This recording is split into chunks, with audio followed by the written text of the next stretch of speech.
Grandpa got this in the 30s. Do you know how long was it farmed before that? I mean, do you know how long it was Years and farmland? years. Yeah. I guess, of course, back in the 30s, most everything was farmland. Yeah. You didn't worry about factories and subdivisions. And so, Right. I don't know how long it's been a farm forever. Of course, Petersburg was the first settlement in Boone County, even so it was settled. And that's what they would have. I mean, they would have started farming it right away, right? I mean, they would have had to at that point, right? And the reason it was settled here was because of the river and the transportation. And I guess they farmed this area for the corn for making the whiskey, and people farmed. They had slaughterhouses here, a tomato cannon factory, and I guess it was just a regular little city, town, had everything they needed right there. Yeah. Fort Ancient is a division of the Mississippi and is more localized. You only have that east of the Mississippi River, and in the Fort Ancient, even a smaller area, really just in parts of Ohio, Indiana, Kentucky, and a little bit more than that. So, but they were farmers, just like your dad. They were the first farmers in the United States, and they even find their little tiny 12-row ears of corn when they're digging down there. If the corn crop's burnt, then it has a tendency to survive. But so totally different way of life. Most of the older families have all died off. A lot of new people have moved in. That all the older families were all agricultural based families. They'd either farmed or have lived here all their lives or whatever. And now they've died off. The younger generation's not interested in farming. The people moving in aren't interested in farmers. They didn't come from farm backgrounds. They're just somebody looking for a cheap place to rent and get out of the city and so on and so forth. Nobody wants to work, period, anymore, no matter what their background, I don't think. But, instead of a stable people that have been here for 25 years, it's now people that have been here for 2 years or 6 months and in and out. And so you don't really get to know anybody. A lot of them don't want to get to know. Right. They've known since for at least 100 years that there is a Fort Ancient cemetery under the town of Petersburg, under most people's houses. So what was a nice place for Fort Ancient people to live was also a nice place for the white man to live. So they tend to, when civilization builds on top of the next. Right. What got you interested in farming in the first place? Probably Dad, I guess.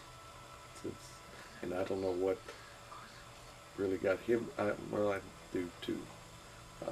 He got interested by the two doctors, Dr. Joe and Ed Northcutt, that he went into practice with after he got out of school. And they were both country doctors interested in farms and owned farms. And they just kind of took him under their wing, to get him interested. And they think since they were interested, he ought to be interested too, since he was born and raised in Newport, which I'm sure there wasn't much farming ground there. Right. And I presume their interest rubbed off onto him, and his interest rubbed off onto me. So, okay. As we were kids, Dad had owned an interest in this since 1938. Oh. And he bought Jay's Acres in 1949, so I was 2 years old when he bought that. Of course, we were involved at both places as kids, And actually, as kids, we spent more time at Jay's Acres than we did down here. Because until 1958, Ed Northcutt died first, and I don't remember what year, but he bought out Ed's interest when he died, and then when Dr. Joe died, he bought out his interest. So then Dad had complete control of it, and then that's when we started to register cattle business in 1958.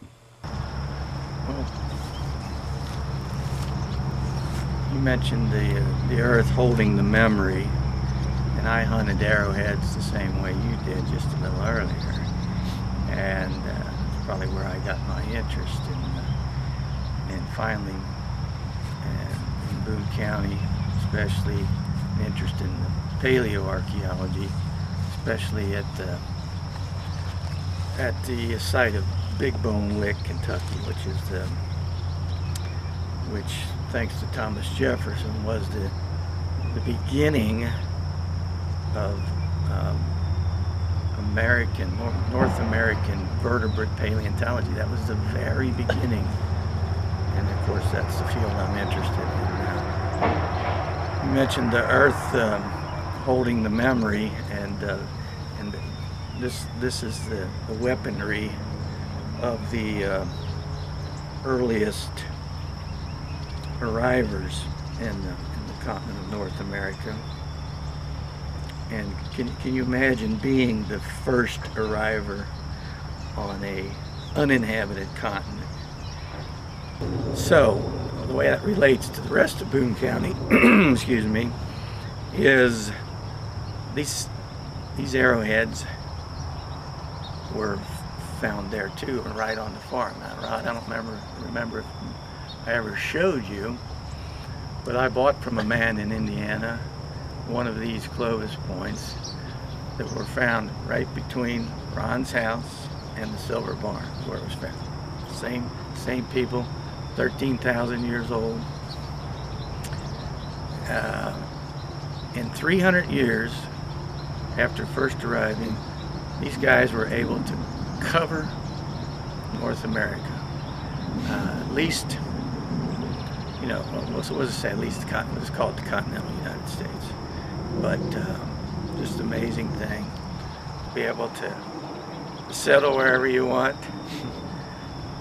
But wherever you settled, you'd always have that nagging notion of maybe there's something a little better around the bend, you know. So anyway, there's the connection with Boone County and my interest and how I got started, and the thing that ties us both together, which every little kid loves to do. What you need to get Alex to do is go out and hunt arrowhead.